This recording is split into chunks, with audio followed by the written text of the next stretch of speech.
नमस्ते जी, वैदिक राष्ट्र में आपका स्वागत है। आज का हमारा विषय है वाल्मीकोदर सर्प कथा। आज हम पंचतंत्र के काकोलुकियम प्रकरण के अंतर्गत अगली कथा आपके लिए लेकर आए हैं। आपको बता दें, वैदिक राष्ट्र पर हम लगातार वेद के सिद्धांत, प्रेरणादायक कहानियां, महापुरुषों, वीरांगनाओं के जीवन परिचय आपके लिए लेकर आते हैं। इसीलिए वैदिक राष्ट्र को लाइक, शेयर, सब्सक्राइब अवश्य करें। धन्यवाद। आइए विषय की ओर चलते हैं। किसी नगर में देवशक्ति नाम का एक राजा रहा करता था। उसके लड़के के पेट में एक सर्प रहता था। उदरस्त सर्प के कारण दिन प्रतिदिन वो क्षीण होता गया। अच्छे अच्छे वैद्यों को दिखाया, विधियां की, औषधियां की, लेकिन राजकुमार था कि उसको कोई लाभ होता ही नहीं था। अब क्या किया जाए?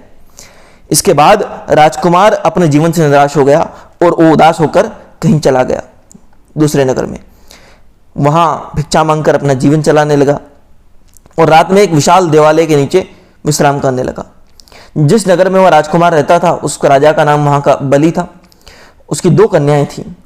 एक दिन सूर्योदय को पिता का चरण स्पर्श करने के लिए आई तो एक ने कहा कि महाराज विजय हो, आपकी कृपा से मुझे संपूर्ण सुख भोग करने को मिलते हैं। दूसरी ने कहा कि महाराज अपने कर्म फल का उपभोग करें। अब राजा को यह बात बुरी लग गई। राजा ने उस कन्या के बारे में अपने द्वारपाल को बुलाकर कहा, अपने मंत्रियों को बुलाकर कहा कि किसी परदेशी के साथ इसका विवाह कर दो, ये खुद अपने कर्मों का फल भोगेगी, मुझसे अनुचित वचन कहने के बदले में। अब जैसी आज्ञा और मंत्री चले और उस परदेशी राजकुमार के साथ जो भिक्षाटन करके अपना जीवन व्यतीत कर रहा था, उसके साथ उसका विवाह कर दिया। राजकुमारी ने भी उस बात को स्वीकार कर लिया, पिता की आज्ञा को, और वो उसके साथ चल दी। अब जब वो उसके साथ चली गई तो आगे जाने पर कुछ देर के बाद वो रुके और रुकने के बाद उन्होंने देखा कि जंगल के में एक जगह, अच्छी जगह थी। तो उन्होंने आपस में विचार किया कि चलो नगर से पास से कुछ खाने पीने का सामान ले आया जाए, तब तक आप यहाँ सुरक्षा कीजिए कुछ चीज़ों की। और अपने पति को जहाँ छोड़कर वो राजकुमारी चल दी। राजकुमारी सामान लेकर अपने परिवारजनों के साथ जब वापस आई तो उसके परिवारजन थोड़े दूर रह गए। उसने देखा कि वो राजकुमार जो लेटा हुआ है एक सर्प के बिल पे लेटा हुआ है और उस बिल के अंदर से एक सर्प बाहर निकलकर वायुपान कर रहा है, हवा खा रहा है, और दूसरा सर्प उस राजकुमार के मुंह के अंदर से निकलकर वायुपान कर रहा है। उन दोनों ने आपस में बातें की कि अरे मूर्ख, इस राजकुमार को क्यों परेशान कर रहे हो, निर्दोष को तुम, उस बिल वाले सर्प ने कहा। तो राजकुमार के पेट के अंदर जो सर्प रहता था उसने कहा कि दुष्ट, तुमने भी तो धन के घड़े दूषित करके रखे हैं, छुपा के रखे हैं, उन पर क्यों कब्जा करके बैठे हो तुम। उन दोनों ने एक दूसरे के रहस्य बता दिए। राजकुमारी को रहस्य पता चल गए। फिर वो और बहस हुई तो बोले कि तुम्हारा उपाय पता है?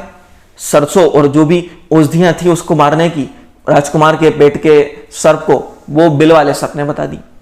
तो बिल वाला सर्प भी को मारने का उपाय पेट में राजकुमार के जो सर्प था उसने बता दिया।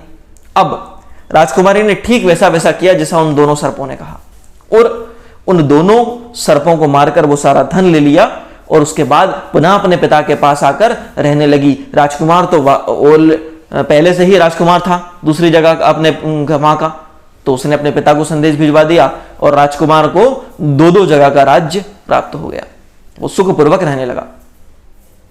इसीलिए कहा जाता है कि व्यक्ति को जो है सावधानी पूर्वक कृत्यों को करना चाहिए और एक दूसरे के रहस्य कभी उजागर नहीं करने चाहिए। जो लोग एक साथ रहकर एक जैसे होकर एक दूसरे के रहस्य उजागर कर देते हैं, या फिर वो लोग जो कहीं बाहर जाते हैं, किसी और नए व्यक्ति से मिलते हैं और आपस में एक दूसरे के रहस्य उजागर करने लगते हैं क्रोधवश आकर या किसी और तरीके से, तो वो खुद का ज्यादा नुकसान करते हैं,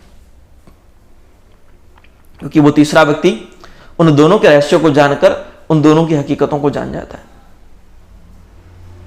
रहस्य हमेशा अच्छा होता है, लेकिन जब बातें खुल जाती हैं तो वो व्यक्ति को आगे कष्टदायक हो सकती हैं उसके लिए।